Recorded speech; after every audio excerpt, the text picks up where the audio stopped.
ॐ अज्ञानतिमिरान्धस्य ज्ञानञ्जनशलाकया चक्षुरुन्मिलितं येन तस्मै श्रीगुरुवे नमः। ॐ नमो भगवते वासुदेवाय। ॐ नमो भगवते वासुदेवाय।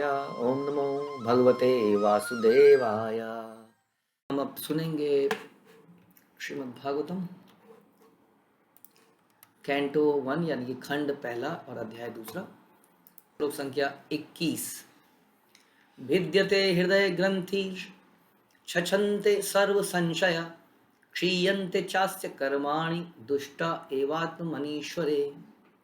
इस प्रकार हृदय की गांठ भिद जाती है और सारे संशय छिन्न छिन्न हो जाते हैं। जब मनुष्य अपने आप को स्वामी के रूप में देखता है तो कर्मों की श्रृंखला समाप्त हो जाती है। तो हमने पिछले हफ्ते कल जो लास्ट श्लोक में हमने सुना था, हमने सुना था कि जब हम शुद्ध सत्व में स्थित हो जाते हैं, जब हम रजो और तमो गुण के प्रभाव से ऊपर जाते हैं और भक्ति को प्राप्त करते हैं, तो क्या होता है, हम भगवान को वैज्ञानिक ढंग से जान पाते हैं, यानी कि भगवान को सही तरीके से जान पाते हैं। और जब हम भगवान को जान पाते हैं, जब हम भक्ति में लगते हैं, तो हृदय की गांठ खुल जाती है और सारे संशय छिन्न छिन्न हो जाते हैं। जब हम भक्ति में जुड़ते हैं तो हमारे पास बहुत सारे संशय होते हैं। अच्छा, ऐसा क्यों है, ऐसा क्यों नहीं है ना। बहुत सारे क्वेश्चन होते हैं ना प्रारंभ में कि नहीं कैसे साबित कर सकते हैं आपकी आत्मा होती है। अच्छा, आप कैसे हैं, ये भगवान है, पहले तो बताइए कि भगवान होते हैं। अच्छा चलो भगवान होते हैं, आप कैसे कह सकते हैं कि यही भगवान है। अच्छा, आप कई सारे क्वेश्चन होते हैं हमारे, यही प्रोसेस क्यों करना है, दूसरा प्रोसेस क्यों नहीं कर लेना है। तो ये सारे संशय छिन्न छिन्न हो जाते हैं जैसे ही व्यक्ति भक्ति के प्रोसेस में लगता है। हाँ, क्योंकि भक्ति हमने पहले भी डिस्कस किया था, ज्ञान और उसका इम्प्लीमेंटेशन, विज्ञान, इसको हम भक्ति कहते हैं, जिसमें हम जानते भी हैं कि भगवान कौन है और उसकी प्रेममयी सेवा प्रारंभ से ही स्टार्ट कर देते हैं। जैसे कि एक MBBS कॉलेज में बच्चे लाइव बॉडी के ऊपर तो बाद में प्रैक्टिस करते हैं, लेकिन पढ़ाई एंट्रेंस करते, पढ़ाई में जाने के बाद ही वो डेड बॉडी पे या किसी और जंतुओं पे ऑपरेशन चालू कर देते हैं। तो उसी तरह से भक्ति योग में प्रारंभ से ही हम भगवान की अर्चा वगैरह की सेवा, यानी कि उनकी आरतियाँ करना, उनका कीर्तन करना, उनका गान करना, उनके बारे में सुनना, ये प्रारंभ से ही शुरू कर देते हैं। जबकि अभी हमारी इंद्रियां शुद्ध नहीं है, इंद्रियों की अशुद्ध अवस्था में ही हम शुरू कर देते हैं और इस प्रकार से इंद्रियों को शुद्ध करते हैं। और जिस प्रकार से जब इंद्रियां शुद्ध हो जाती हैं तब क्या करते हैं, तब भी यही कार्य करते हैं, लेकिन उसको तब शुद्ध भक्ति कहा जाता है। जब हम उस वक्त भगवान का श्रवण कीर्तन करते हैं तो उसका अर्थ बहुत डिफरेंट होता है। आपको आपको आपको खुद ही महसूस होगा कि यही बातें आप एक साल बाद यदि सुनेंगे, इसी लेक्चर को जो आज हम लेक्चर दे रहे हैं, इसको यदि आप एक साल बाद सुनेंगे तो आपको इसका इतना अच्छा मतलब समझ में आएगा जो आज शायद ना आए, क्योंकि उस एक साल में बहुत सारा शुद्धिकरण का प्रोसेस हो चुका होगा, उसके नए नए मायने। इसलिए हम जब भी भगवद गीता को पढ़ते हैं तो क्यों नए नए मतलब निकलते हैं, क्योंकि ग्रेजुअली हमारा हृदय पवित्र होता जाता है। इसी को कहते हैं हृदय की गांठ को भिद जाना। इस हृदय की जो है ना, हृदय में कोई गांठ तो है नहीं, एक तरह से जोड़ है, गांठ मतलब जोड़। तो ये जोड़ क्या है, संसारिक चीज़ों से जोड़। क्यों है, क्योंकि हम अपने आप को शरीर मानते हैं, इसलिए अपने से रिलेटेड चीज़ों के बारे में हमेशा भयभीत रहते हैं, क्योंकि हमें लगता है ये हमारा है। वास्तव में इस संसार में कुछ भी हमारा नहीं है, हम जानते हैं। हाँ, एक होटल में अगर हम बहुत दिन तक रह लें तो वहाँ की टेबल, वहाँ की बेड से भी हमें अटैचमेंट हो जाती है। जब होटल को भी छोड़ के जाते हैं, माना 1 महीने बाद, तो लगता है ओहो क्या हो रहा है, मैं कहाँ जा रहा हूँ। तो इस संसार में भी हमारा इसी तरह से हम बंधन में बन जाते हैं अपनी चीज़ों से। इसको हम कहते हैं हृदय ग्रंथि। लेकिन भक्ति योग इस ग्रंथि को बड़े प्यार से काटता, ढीला कर देता है एकदम, और ढीला ढीला करते छूट जाता है, और तब वो चीज़ों को सही रूप से देखता है। हाँ, ऐसा नहीं कि उन्हें नफरत हो जाती है संसार से, बल्कि वो ये देख पाता है कि ये सारी चीज़ें कृष्ण के अंश हैं। वास्तव में उससे हर चीज़ से प्रेम बढ़ जाता है, उसके हृदय में कंपैशन बढ़ जाता है, दया, जीवों के प्रति दया बढ़ जाती है, और ज़्यादा निर्मल सुकोमल हो जाता है। इसलिए यहाँ पे लिखा है कि हृदय की गांठ जो है भिद जाती है, सारे संशय छिन्न हो जाते हैं जब मनुष्य अपने आप को इस तरह से स्वामी के रूप में, मतलब है जब वो अपने आप को आत्मा रूप में देखता है कि यस, आत्मा एक्चुअली में शरीर को कंट्रोल कर रही है। हाँ, जब इस तरह से देख पाता है कि इट इज़ अल्टीमेटली ये सोल है जो सारे कारणों का कारण है इस शरीर के अंदर, ना कि ये शरीर है, तो कर्मों की श्रृंखला समाप्त हो जाती है। कर्मों की श्रृंखला किसको कहते हैं, हमने कोई एक्शन किया, उसके बदले में कुछ रिएक्शन आया। जैसे हम बॉल फेंकते हैं दीवार पर, तो दीवार से वो वापस आती है, इसको कहते हैं रिएक्शन। हाँ, हमने फेंकी वापस है। इसी तरह कर्मों का श्रृंखला है, हमने कर्म किया और वो वापस हमारे पास आता है। हुँ? किस रूप में आता है, कैसे आता है, पता नहीं चलता है। जैसे कि जैसे कि वो क्या कहते हैं उसको, वॉवरिंग समथिंग लाइक दैट, वो जो हम फेंकते हैं इस तरह से, और हाँ, बूमरैंग। जब हम बूमरैंग फेंकते हैं तो वास्तव में उसकी डायरेक्शन का बिल्कुल वो कहाँ से घूम घाम के वापस आता है, हाँ आता है कि नहीं। अगर आदमी को पता ना हो तो वो सोचेगा ये आया कहाँ से। उसी तरह से कोई रिएक्शन हमारे जीवन में ऐसा पता ही नहीं चलता कहाँ से आया, क्योंकि ऐसा नहीं है ना सीधा गया और सीधा आ गया। हुँ? आज हमने किया 20 साल बाद आया, आज हमने किया अगले जन्म में आया, कुछ पता नहीं है इस चीज़ का। इसको कहते हैं कर्मों की श्रृंखला। हम जो बोलते हैं उसका भी रिएक्शन है, हम जो करते हैं उसका भी रिएक्शन है। तो ये कर्मों की रिएक्शन जब तक समाप्त नहीं होते तब तक इस संसार में हमें वापस आना पड़ता है। आपने किसी के साथ कैच कैच खेला, आपने बॉल फेंक दी, अब वो बॉल फेंकेगा, उसकी बॉल को कैच करने के लिए आपको वहाँ पे स्थित होना पड़ेगा। आप ऐसा नहीं कह सकते कि मैंने फेंकी अब मैं भाग रहा हूँ। तो उसी तरह से आपने जो कर्म किए उसका रिएक्शन लेने के लिए आपको संसार में दोबारा आना पड़ेगा। लेकिन यदि भक्ति योग करेंगे तो ये जो एक्शन रिएक्शन की श्रृंखला है, बॉल फेंकी वापस आई, इसको समाप्त किया जा सकता है। जैसे ही ये समाप्त होता है तभी हम संसार से मुक्त हो सकते हैं। ये बात हमें कोई नहीं बताता। हम कई तरह के यज्ञ करके, कई तरह के प्रोसेस करके संसार से मुक्त होना चाहते हैं। मुक्त तभी होंगे जब डेबिट क्रेडिट सब समाप्त हो जाएगा, हाँ, लोन खत्म हो जाएगा, सिक्योरिटी मॉर्टगेज फ्री हो जाएगी, प्रॉपर्टी के पेपर वापस आएंगे। हाँ, तब तक जब तक लेन देन है तब तक जा नहीं सकते। तो भक्ति योग से ये लेन देन समाप्त हो सकता है। क्योंकि भक्ति योग में क्या होता है कि सरकार स्वयं ही कहती है जाइए। कई बार सरकार कहती है ना मैंने सारा लोन माफ़ किया, कई बार होता है कि किसानों का इतना सारा लोन माफ़ कर दिया। तो ऐसे में सरकार अगर प्रसन्न हो जाती है, और हमारी परम सरकार है भगवान श्री कृष्ण, जब वो प्रसन्न हो जाते हैं तो ये सारा लोन समाप्त कर देते हैं, यानी कि एक्शन रिएक्शन समाप्त हो जाता है और हम भगवान के धाम में वापस जा सकते हैं। लेकिन यहाँ पे बता रहे हैं कि जो भौतिकतावादी लोग हैं वो आत्मा के अस्तित्व को नहीं मानते। ठीक है, अधिकतर लोग आत्मा के अस्तित्व को नहीं मानते। वो सुनते तो हैं आत्मा है, लेकिन उसके ऊपर देखिए ना मानना इज इक्वल टू ना रियलाइज करना। मतलब कि हमें पता तो है, बहुत सारे लोगों को सुना है आत्मा ना मरती है, आत्मा ना पैदा होती है, लेकिन वास्तव में हमारा जीवन उसके हिसाब से चलता नहीं है। हमारा जीवन इसी हिसाब से चलता है कि हम यहाँ हमेशा रहने के लिए हैं। इसी तरह से हम अपने इकट्ठा करते हैं चीज़ों को, घर बनाते हैं, सारी चीज़ें इकट्ठा इसी तरह से करते हैं कि हम कभी नहीं जाएंगे यहाँ से। इसको यही मानना चाहिए कि वो आत्मा को नहीं जानता है। तो इसलिए बता रहे हैं कि भौतिकतावादी व्यक्ति आत्मा के अस्तित्व को नहीं मानते, और ज्ञानी हो जाते हैं कुछ लोग जो भक्त नहीं हैं, वो आत्मा को बिना स्वरूप का मानते हैं कि आत्मा तो निर्विशेष है। किंतु आध्यात्मवादी इस बात की पुष्टि करते हैं कि आत्मा तथा परमात्मा दो विभिन्न सत्ताएं हैं जो एक जैसी हैं गुणवत्ता में, लेकिन परिणाम यानी कि क्वांटिटी में डिफरेंट है। हम बहुत सूक्ष्म हैं, लेकिन हमारे गुण भगवान के गुण से मैच करते हैं। आप कहेंगे मैच करते हैं तो मैनिफेस्ट क्यों नहीं होते? हाँ, हम वैसा क्यों नहीं कर पाते? क्योंकि हम बहुत सूक्ष्म हैं और भगवान बहुत ही विशाल है, लेकिन गुण में हम वैसे ही हैं। हम गुण में वैसे ही हैं जैसे जैसे चिंगारी है जो आग से निकलती है, गुण में आग जैसी है, लेकिन मात्रा में इतनी कम है, इसीलिए किसी चीज़ को जला नहीं पाती, बल्कि खुद ही हवा में जाती है और हवा से ठंडी हो जाके नीचे गिर जाती है। तो हम उसी तरह से उस हवा से पड़कर ठंडे हो गए हैं, हमारे ऊपर एक शरीर का आवरण आ गया है, हमारी चिंगारी एक तरह से दबी हुई है, लेकिन जब इस पर हवा मारी जाएगी किसी दिन तो ये फिर से जलेगी, अपनी असली पहचान को प्राप्त करेगी। भगवद गीता में भगवान कहते हैं कि अपने शुद्ध भक्तों पर भगवान विशेष अनुग्रह करने के लिए उसके हृदय में ज्ञान का प्रकाश डालते हैं, उसके अंधकार को दूर करते हैं। भगवान गीता में बोलते हैं ददामि बुद्धि योगम तम येन माम उपयन्ति ते, कि मैं बुद्धि प्रदान करता हूँ यदि कोई मेरी तरफ आने का प्रयास करता है। इसीलिए हम कहते हैं कि जब हम भक्ति करते हैं तो ज्ञान अपने आप आ जाता है। क्यों? अपने आप तो कोई चीज़ होती नहीं दुनिया में, वास्तव में भगवान हमारे हृदय में ज्ञान डालते हैं जब हम भक्ति करते हैं। जब हम किसी को प्रसन्न करते हैं तो वो अपने हृदय के सीक्रेट्स हमें बताने लगता है।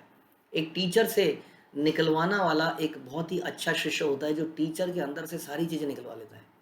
हाँ, क्योंकि वो टीचर को इतना प्रसन्न कर देता है, टीचर अपने सीक्रेट्स, अपने सारे शॉर्टकट्स, अपनी हर चीज़ उसको सामने बिल्कुल खोल कर देता है। इसलिए इसमें स्टूडेंट की भी बहुत बड़ी योग्यता है। हाँ, तो भगवान यदि हम उनको प्रसन्न करते हैं तो हमारे हृदय में ज्ञान भर देते हैं, जिससे अंधकार दूर होता है और हम जान पाते हैं कि भगवान कौन है, अपने कर्मों को सुधार पाते हैं, कर्मों की श्रृंखला एक्शन रिएक्शन को समाप्त कर पाते हैं। ऐसा नहीं है कि कोई परमेश्वर के प्रमाण को चुनौती दे और उन्हें जान भी ले। कि वी चैलेंज, आपको आप साबित करके दिखाइए भगवान है। बट क्वेश्चन ये तो है होता है कि हम क्यों साबित करें। हाँ, स्टीफन हॉकिंग्स हम सुनते हैं कई बार ऐसा बोलते थे कि देर इज़ नो गॉड। हाँ, जब उनकी मृत्यु हुई तो किसी ने कहीं पर लिखा, हमने देखा ऐड में कि there is no Stephen Hawkins.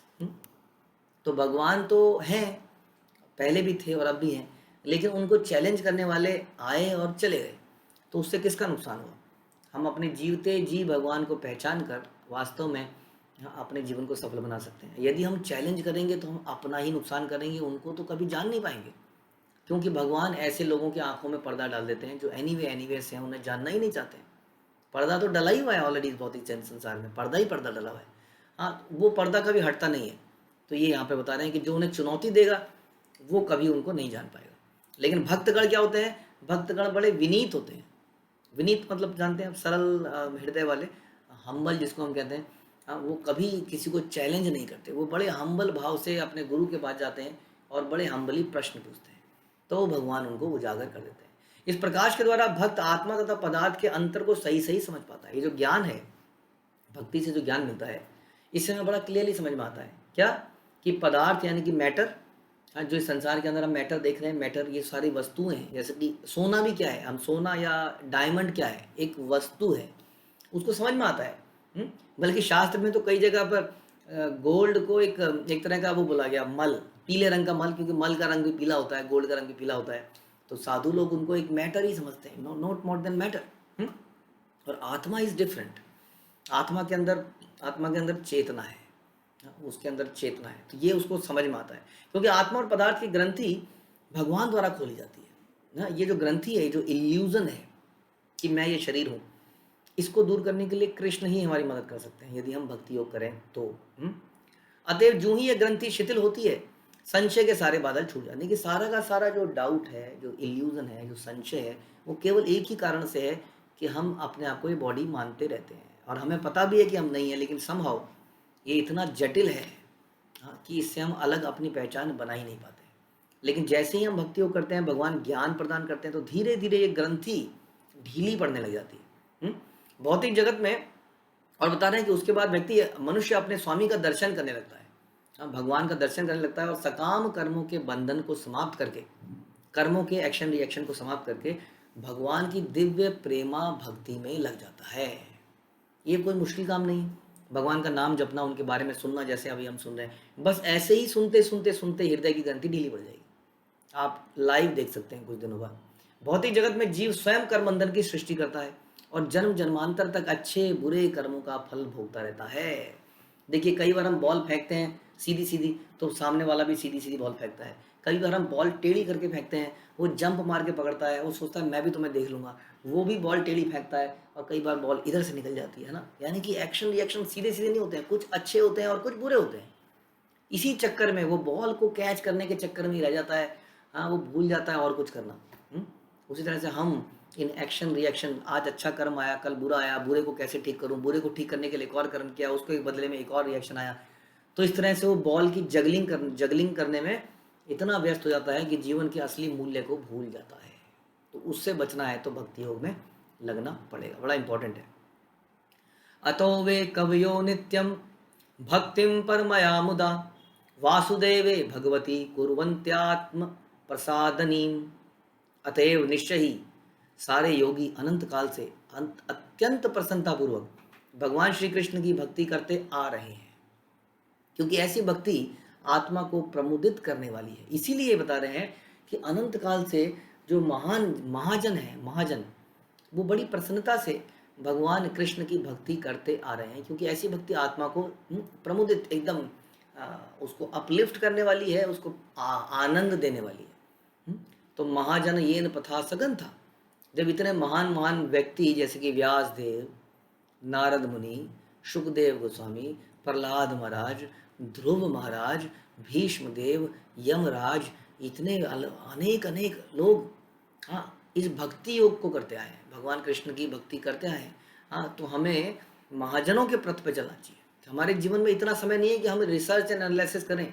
Hardly हम जानते हैं कि 15-20 साल तो जिंदगी में पता ही नहीं चलते शुरू के कहाँ चले गए। उसके बाद नौकरी वोकरी शादी होती है, तो जब तक थोड़ा समझ में आता है तब तक 40 साल हो चुके होते हैं। हाँ, उसके बाद वो बढ़ते बच्चों की जिम्मेदारियाँ आजकल इतनी बढ़ गई हैं, उनकी स्कूलिंग की, उनके कॉलेजेस की, उनकी जो जॉब की, कि लिटरली आदमी के पास कोई समय रहता ही नहीं है। पहले बुढ़ापे में समय रहता था, अब बुढ़ापे में अपने बच्चों के बच्चों को संभालना होता है। हुँ? तो हमारे पास रिसर्च करने का बहुत समय नहीं है, इसलिए महाजनों ने जो रास्ता अपनाया है उसको अपना लिया जाए, यही इसमें समझदारी है। यहाँ भगवान कृष्ण की भक्ति की विशेषता का वर्णन हुआ है। हाँ, स्पेशली यहाँ जो वर्ड हुआ है वो यही है कि इन महाजनों ने अत्यंत प्रसन्नतापूर्वक वासुदेव भगवती, हाँ, भगवान कृष्ण की भक्ति करी है। भगवान कृष्ण स्वयं रूप भगवान है और बलदेव, संकर्षण, वासुदेव, अनिरुद्ध, प्रद्युम्न और नारायण उनके अनेक अवतार और गुणावतार हैं, जिसके बारे में अभी आगे हम सुनेंगे। उनके लीला अवतार हैं, युगा अवतार हैं। जीवात्माएं भगवान की भिन्न अंश हैं, तो जीवात्माएं डिफरेंट हैं। देवी देवता किस में आते हैं? देवी देवता जीवात्माओं में आते हैं। जीवात्माएं भिन्न हैं, वो भिन्न अंश हैं। और बाकी कौन है? ब्रह्म, जैसे कि हमने सुना, वासुदेव, अनिरुद्ध, संकर्षण, बलदेव, प्रद्युम्न, नारायण, ये भगवान के विस्तार हैं। समझना पड़ेगा इस चीज़ को कि विस्तार क्या है और भिन्न अंश क्या है। जब हम किरदारों को समझते हैं, जैसे कई बार हम लूजली बोल देते हैं कि सारे चाइनीज़ एक जैसे दिखते हैं, सारे जापानीज उनकी शक्ल में कैसे वो डिफरेंस सॉरी कैसे वो डिफरेंस महसूस करते होंगे, हमें तो समझ नहीं आता। लेकिन उन्हें बिल्कुल समझ में आता है, क्योंकि हमें उतना डिटेल में उनके चेहरों के बारे में हमारी रीडिंग कैपेसिटी नहीं है, हमें जानकारी नहीं है, इसलिए कई बार हम लूजली बोल देते हैं सारे देवता भगवान हैं। वास्तव में देवता तो विस्तार भी नहीं है, देवता भिन्न अंश है, जैसे कि हम भिन्न अंश हैं, वो हमसे ज़्यादा पावरफुल हैं। जैसे कि सरकार कैसे बनती है, हम ही लोगों में से कोई एक व्यक्ति को चुन के हमारा मुख्यमंत्री इत्यादि बना लिया जाता है। उसी तरह से हम ही लोगों में से कुछ लोगों जो उन्नत कैरेक्टर के होते हैं, उनमें से कुछ लोगों को देवता बना दिया जाता है। इनको भिन्नांश कहते हैं, ठीक है। लेकिन जो बलदेव हैं, संकर्षण है, प्रद्युम्न है, हाँ, राम है, ये क्या है? भगवान के विस्तार हैं। तो इसको समझना होगा। इसलिए भगवान और भगवान के विस्तारों की पूजा की जा सकती है। भगवान के भिन्नांशों को भगवान नहीं समझना चाहिए, लेकिन भगवान के भक्तों का सत्कार, उनको उनकी सेवा जरूर करनी चाहिए। लेकिन भगवान तो एक ही हैं और उन्हीं के सारे विस्तार हैं। कौन? उनके उनके विस्तार, जैसे हमने सुना, जैसे कि दशावतार के बारे में हम सुनते हैं, ठीक है। तो धीरे धीरे आपको क्लियर होगा कि कौन अवतार है, कौन लीला अवतार है, कौन पुरुष, कौन युगा अवतार है और कौन देवी देवता है। इसके बारे में धीरे धीरे धीरे हमें समझ में आएगा, तो हमारी जो वर्शिप है, हमारा जो ध्यान है, वो सही जगह पे केंद्रित हो पाएगा, ठीक है। ग्रंथराज श्रीमद् भागवतम की जय, श्रील प्रभुपाद की जय।